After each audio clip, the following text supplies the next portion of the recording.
Every Ugandan, whether employed or not, needs a guarantee for some form of social protection across their life cycle. The need for social protection is driven by the fact that irrespective of socioeconomic status, all people are faced with various risks and vulnerabilities which could render them unable to meet their basic needs such as food, clothing, housing, healthcare, and education.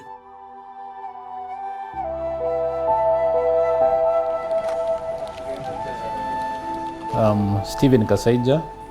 I'm the head of the Expanding Social Protection Program Management Unit under the Ministry of Gender, Labour and Social Development.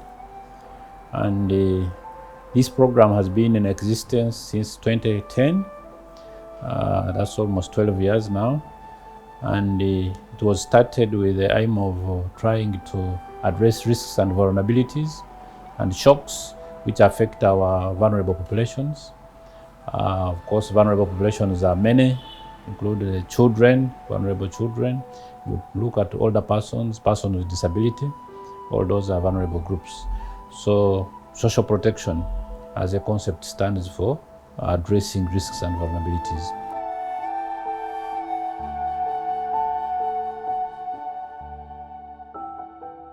Uganda is currently implementing the Social Assistance Grants for Empowerment SAGE, a program which delivers the Senior Citizens Grant to eligible beneficiaries across the country. The grant is a regular and predictable income support to older persons and vulnerable households.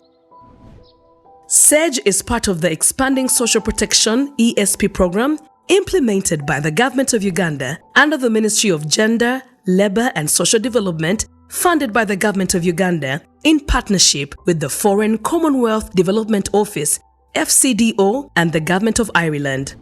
So as Government of Uganda, we started this program with the support of our development partners, the Government of UK and the Government of Ireland.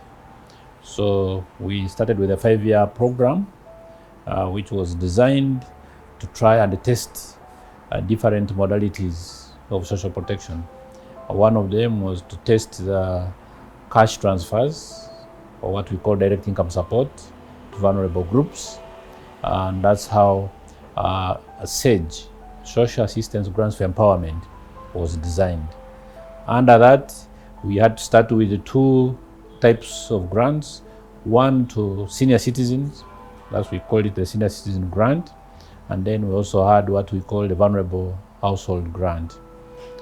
So we tested those in the first 5 years, but when we evaluated, we found that the Senior Citizen Grant was clear, understandable in the community, whereas the Vulnerable Household Grant was having some challenges in terms of selecting the households, who should be in and who should not be in. So we decided that let us go with one. Since we were still piloting, we kept the Senior Citizen Grant. Yeah, but ideally it was to ensure that these older persons have some additional income in their pockets to be able to meet the daily needs which they have to meet as a family.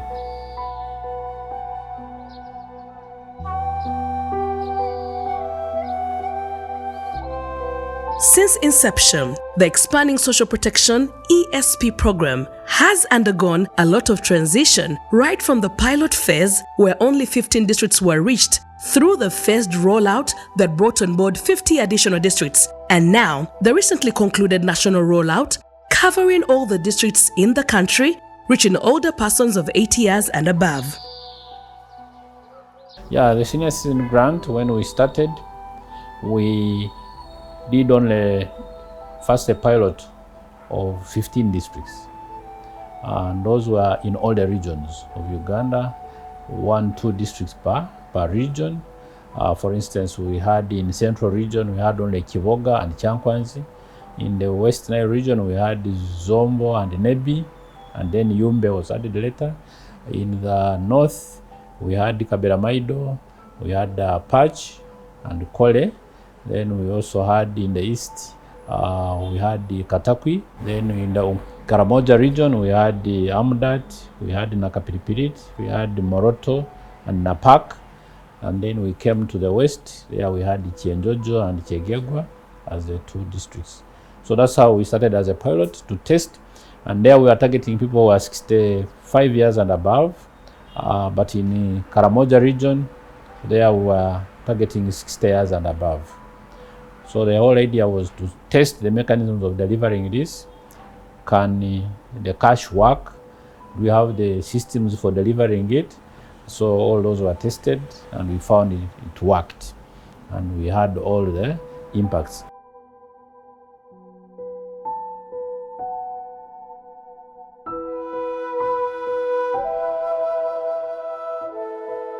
The transition translated into an expanded geographical scope, increased number of beneficiaries to be reached, and served in change of payment service provider PSP, among other changes. So in terms of the scope, after that learning, there was a lot of demand generated from the communities, the people who are benefiting, but also other older persons who are not in the program.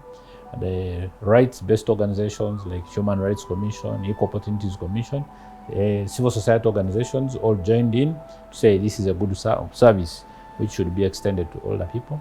So because of that demand, government agreed that after the 5 years, we should roll out this program. So we moved on and added another 50 districts.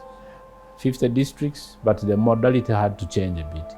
We introduced on the oldest 100 people per sub-county. So we took on that in the extra 55 districts which were added. That was the modality we used. But before the 5 years ended, government agreed that no, we needed to take this countrywide. Don't leave out some of the districts. So a decision was made that now to move everywhere in the country, we needed to determine a manageable number. So that's when we agreed that now let us take, instead of saying the oldest 100 per sub-county, let us get a cut-off age. That's how we came to 80 years and above. Anyone who is 80 years and above should be on. But we also maintained whoever had already joined the program in the other districts was also retained on the program. So as we talk now, the coverage of this program is that it is now covering all the entire country, all the districts, all the villages. So long as there is a person who is 80 years and above, they will be on. So that's how we stand. The program now is everywhere, but covering all who are 80 and above, but also retaining whoever had come on in the previous pilot. One of the major institutional changes to support the scale-up of the Senior Citizens Grant under ESP2 is the shift of SEG technical support from district administrative units to regional program technical support units, and the appointment of a community development officer in each district as the focal person in charge of SEG SAGE. This adjustment made the national rollout more efficient, affordable, and sustainable. We have now the program management unit here. We will have 10 regional offices, called them RTSUs. They are in all parts of the country. 10 of them. One is in Moroto, one is in Gulu, one is in West Nile in Nebi. We have one in Kaberamaido for the east. We have one in Mbale. We have Kamuli. Then we have one in Kampala. Chivoga is having one. When we have Umbarara and Kienjojo, the 10th. So all those, each RTSU covers like 10 districts. But in each district, we are also having, the districts have assigned the senior community development officer in charge of SEG. So that is the person who works through up to the parish level, because the parish chiefs are key players in this program. And we also have older persons councils as allies on the ground. LOCs are also allies. So all those people are involved in the verification, registration of these older persons. I'm Constance Tujiramasco, a Community Development Officer for Southern Division in Kabale Municipality, Kabale District. We do mobilization. Let's say if the ministry has some program to do with the old people, it's me to mobilize those individuals. Let's say if they want to enroll new entrants, it's the CDO to mobilize together with the ward agents. Yeah, as a social protection intervention, I would say, I've already told you that social protection is about addressing risks and vulnerabilities. So you see that by providing income to these households, you are trying to help them cope with any shortfalls, any risks they may be faced with, poverty being one of the key risks and shocks which poor people and vulnerable people experience. So by giving, the design of this program is that we give them 25,000 per month. This money was supposed to be given every month, but because of challenges in implementation here and there, we have had to move to giving 75,000 per quarter. Now we give it quarterly. So what it means, these people, we select the older persons, and the selection currently is being done through using NIRA database, National Identification and Registration Authority, which gives national IDs to Ugandans.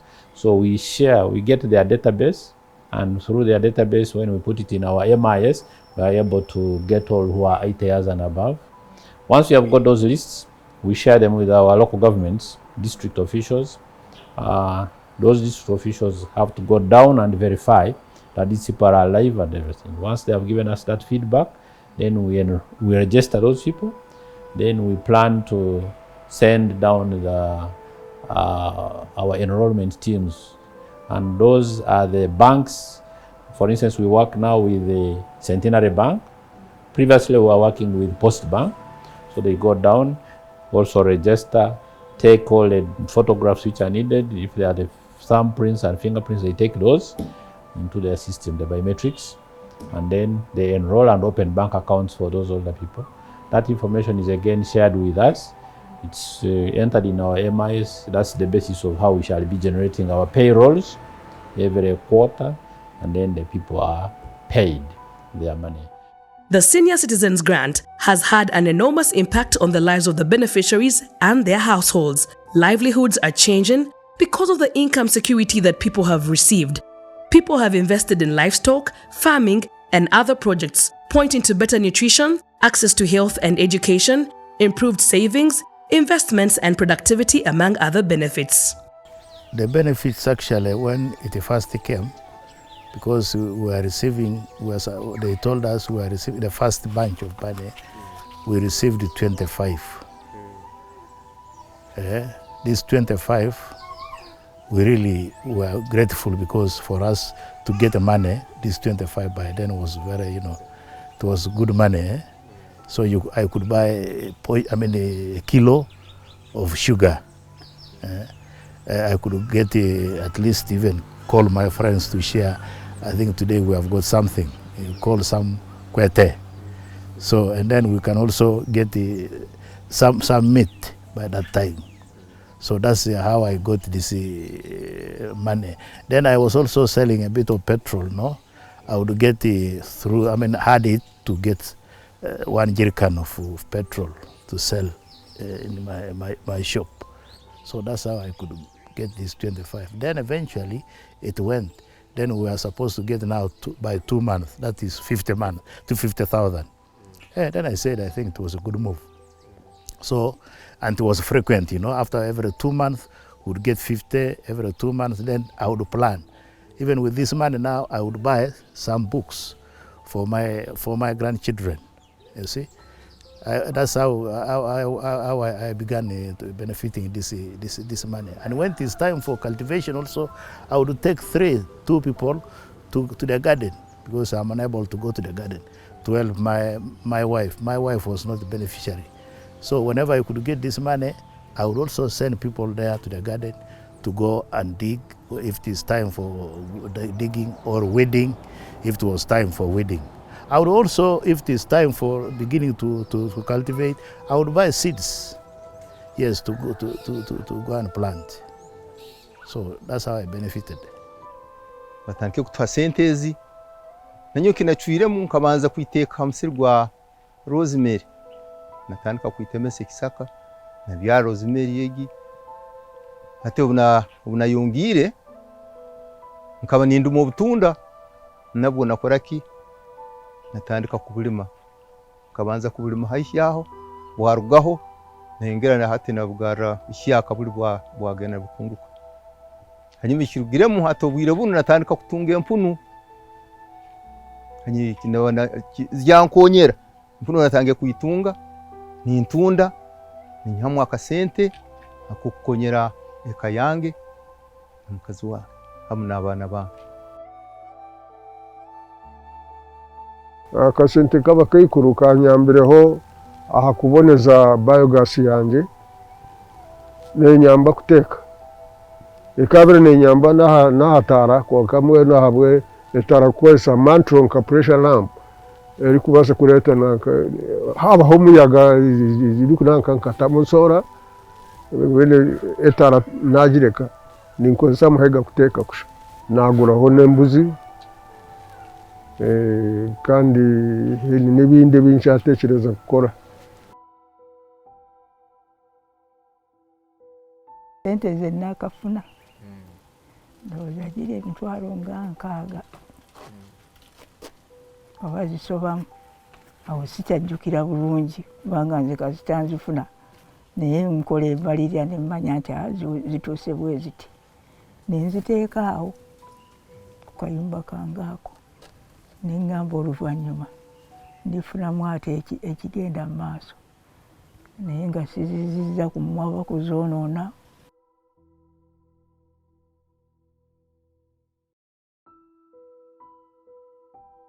Neyanze okusooka neyanzirye omusajja nakasooka kasooka okutuwa yatwala emitwalo 15 ninjako 5 10 ningula akabuli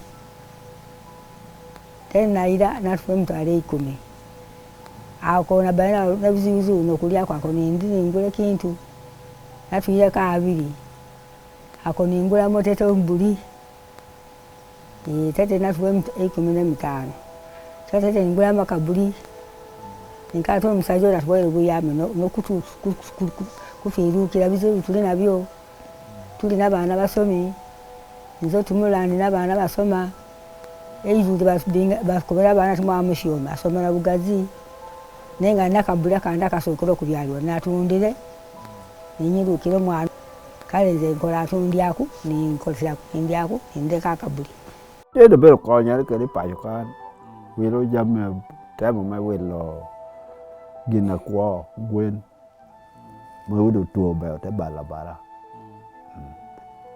te donka igwero mawara yo donka ke na me amanda tiene gwero to dal pe de o mera de ke ne ko da me ajo en tuo cho be do ko ina man romia bu mati ya bisi kara me ini gina sia ma bu mata ko bi ne sia ko be romia ario bi ta ko do de pasha ana go ke sia be pasha woda tina kwano gero no nge ki boka me ka mete wiro da aburu da entegere kanu me awelo kede sende madi ambaza didi mamusuobo nambalo mo egba ma indri mo egba aya da vutiga ma awudo ki mamuke gba bo idi mucha namba naga mo egba ma kajonga lakini de mande godo do ya fedi bo zidi da ire angosi tiki tamba jolo yo na fedi angosika akomande godo kidindiki ube sende de banambi resa de se doma mo ko ke gbara sende de se ma doma go tinga o fe school gwa ijo bani go ni ba sende bi wode de ta do you go tinga ma di mo wa zatako go ti de akole do bo be di be chiga di vekera pa di ki vekera sai di tijuru su tigi do nyambaro oda ini sende de kodoma zangote disi ma do se ziki siro egba di ningo doga di anagamo chene dokoti ana dek namba chiel agamo lala chele tutu mia piero abi eka te pongu wi ate wile diancha namba rio ate gamo kili tutu mia piero abi chiken ate chako yote eka namba dek ate gamo lala chele tutu mia piero abi eka te choro kech ate kwanye no kere ate kete bang ma kere ni pelira akeri bangan ate puri por moro kanu me amiti wuri nenu dang amere tamni ka porno cheka be biru mede temia nungi noro. The COVID-19 pandemic affected the program, contributing to the need for adjustments in the delivery mechanisms of the grant, more so the way the program communicates. With standard operating procedures in place and restrictions in movement and limited gatherings, the program has had to devise strategic communication and information delivery methods. COVID really affected us because when COVID came in, it was a shock to everybody.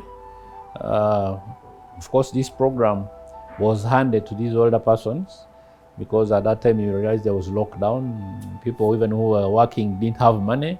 People who used to support these older persons now had no means of supporting their older persons. So it was going to be very tough, but I thank God that we had this program in offering. So during COVID, we had really to think very hard to find a mechanism of how do we cope. There is lockdown, people are not supposed to gather to receive their money. What happens? So we had to think through. We had to develop what you call standard operating procedures, which had to be approved by government. And so, for instance, originally people used to gather maybe at a sub-county level headquarters. At this time, we had to say no. We've agreed with government that let us now create pay points which are nearer to the people, so that you are not having bigger. So if you went up to the parish level, you can have fewer people who are gathering to pick their money. But you also had to make sure you have all the sanitizers, you had the masks, so we had to cope with that. But also, that's when I think we even changed our approach. Instead of paying people several times, we said, pay once in a quarter. So people get the money once, you minimize the risk. Instead of them exposed 3 times, expose them once. But it was good, it worked well. In conclusion, the Senior Citizens Grant is extremely successful. It established systems for delivering the income support grants and generated evidence on its impact, administrative feasibility, and long-term sustainability, and above all, it has provided income security through regular and reliable transfers of money to vulnerable and excluded individuals of the community. The Senior Citizen Grant has worked very well for us as government because it was a pilot and a test. It has proved that social protection can work, direct income transfers can work. The good thing is that they transform lives. People who have got this money have demonstrated that they can transform their lives. Older persons, we have seen the example that some people have been able to at least overcome hunger. Those who used to have 1 meal in a day or not knowing where the meal will come from, they can tell you now they can have 3 meals, which is a plus in terms of nutrition.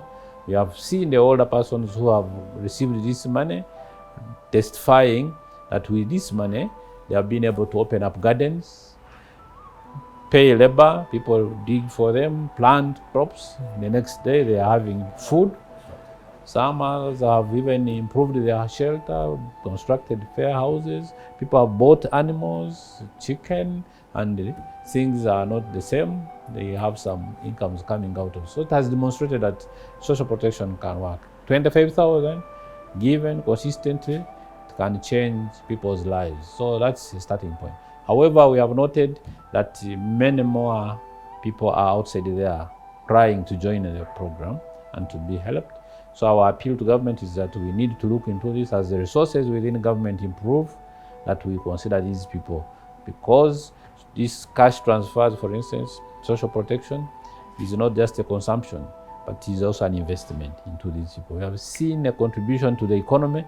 These people, where they live, these resources, when they come into that local economy, it does a lot of multiplier. If it has a lot of multiplier effects, we have seen employment being created in those local economies.